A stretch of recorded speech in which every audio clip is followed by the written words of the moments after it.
Вось як я прыехаў у Іспанію і пытаюся ўсіх пра рок. Таму што таксама хутчэй рокавы чалавек. Я кажу, дайце року, іспанскага року, мясцовага. Яны кажуць, група фантастычная, 80-х гадоў, там та-та-та-та. Даюць, я слухаю. Ну,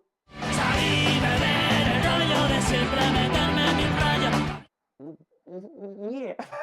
І колькі я не шукаў іспанскі сучасны рок, апынулася, што ў гэтай культуры няма сучаснага року. Што ўсё гэта заўсёды такое салодкае, такое поп-рок такі, ранеткі. Вось гэта хутчэй, калі граюць іспанскі рок, у іх ранеткі.